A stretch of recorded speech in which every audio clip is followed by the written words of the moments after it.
Hello everybody, I'm James Viger and welcome back to the kingdom, and this is something that I made the very first video on this channel about, and it's something I kind of want to revisit because Jamie and I have been doing a lot of work on this, although Jamie hasn't actually been on here doing much for a while and I've sort of taken over on my own.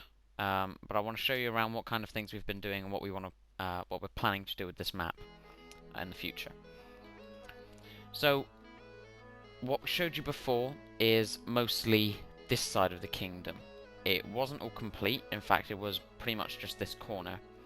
But since then we've made this bit over here, where we've got a nice big cathedral with twin bell towers, a sort of skylight here, just a nice hole, so you can jump down through there if you can actually get up on top of the fence, which I don't think you can, but it'd be nice to see some people trying that. And there's some staircases in the towers here made of lovely quartz, and that's in each of the four corners. We've got rid of all the NPCs from around the map, and the reason for that is something I'll discuss with you later. We've got a sort of high-end graveyard here, so this is where all the lords would be buried in their nice high-quality graves, and then this is where all the commoners would be buried.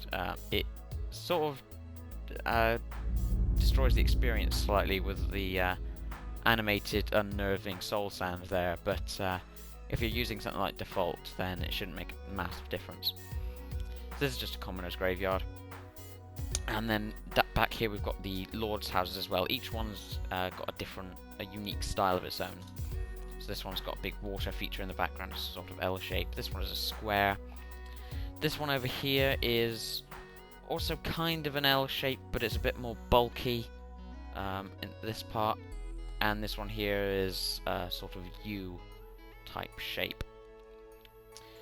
So those are the lords' houses as well. I'm not going to show you around too much inside them, because this is something that I don't want to give too many spoilers about. We've got two big towers here of varying heights, so one is slightly taller than the other by about 2 floors. And you can get up here, and if you're clever, and this is one thing I am going to show you, if you're quite good at this and you don't fall down there, you can jump. See, I'm not very good, but I've done this a couple of times. You can jump, there we go, and you can land on the fence.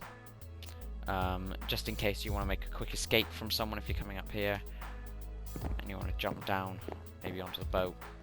So yeah, we've got this big ship here called the HMS Airwolf. Yes, that name's been used before, I'm aware. Okay, and what we also have is the bridge has changed to something I'm sure you'll recognise from something else. And again, this all feeds into what I was going to talk about in a little bit. We've got a sort of trade district here. This building here was built by Mr. Hacker, who you can visit his channel. He doesn't really post many videos there anymore, but it's a channel reserved for sort of machinimas and stuff, and the ones he makes are generally pretty cool, so you'll want to go check those out. And we've got some nice market stalls here as well. Now the building itself was constructed originally by Hacker, of course, but I came and did the interior decoration. This was a building I struggled with a bit. I think this was probably the hardest construction challenge, trying to get this to look right. So I hope you'll forgive me if it doesn't quite look up to scratch with the rest of the stuff. And also here we have a poor district, and it all looks quite sort of shambles. It's just been sort of thrown together, and this was mostly Jamie's job, building this, not because I wanted to sort of, you know, leave him to it. Like it was a bit of a burden, but just because he sort of, well, you know, he started it himself, and I thought I'd leave him to it. But after a while, he stopped building stuff, and I kind of had to continue on my own. So a few of these buildings I have made, including this sort of entrance to the interior of the wall. So the wall all the way around, you can go inside, except of course for these diagonal parts where you wouldn't be able to walk inside them even if you wanted to. We also have a big hostel here for the slightly richer poor people who can afford nicer accommodation than these big bunched up buildings, which are all connected by these planks, and there's always a way to get from one building to the next. You're never at a dead end. So the hostel is a slightly nicer, higher quality building than the rest, because it receives a little bit of care and attention from the government, or the king, or whoever runs this little establishment here. So that's pretty much the city. There's a few other secrets to find on your way around. There's the barracks that you saw Jamie working on in the last video, all finished, and that's a flag. And I've also built a sort of stone circle, a ruined stone circle just outside the walls here. There's nothing here at the moment, although we may come to put some stuff here. But yeah, I thought this would be a nice addition. So now I'll tell you what I've been avoiding for the video so far, and that is that originally this map was to be the start of an adventure map.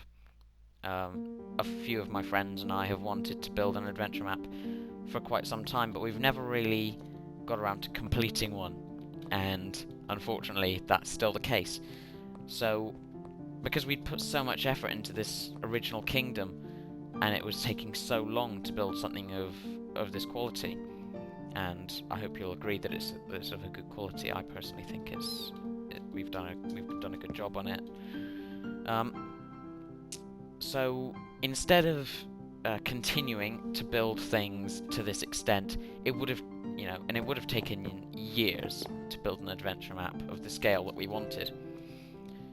So instead we cut it down, put this big glass dome over the top, changed the central bridge into a cornucopia, and now it's a survival games map.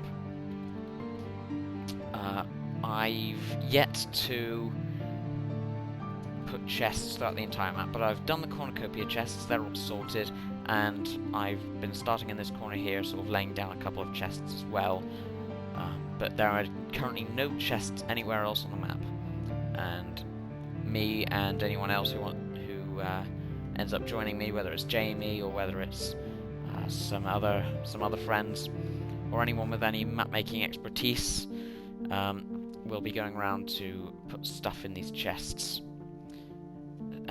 in a nice strategic balance. So no one player should be drastically more powerful than anyone else in a way that hasn't been balanced by previous survival games maps, such as the ones made by Variday. So that's pretty much what I wanted to talk to you about. I also wanted to just show you the progress. It's come a very long way since the last time I showed you this, and a lot of the builds here have gone through numerous iterations.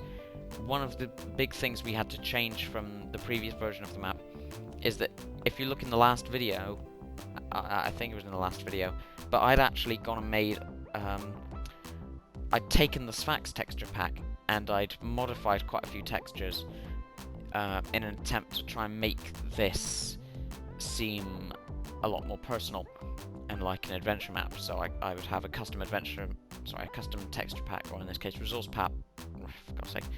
pack for the map. But as a survival games map, people want to be able to use whatever texture pack or resource pack they want, so we've had to make some modifications so that it can accommodate as many as we can. So I'm now just using standard Sphax.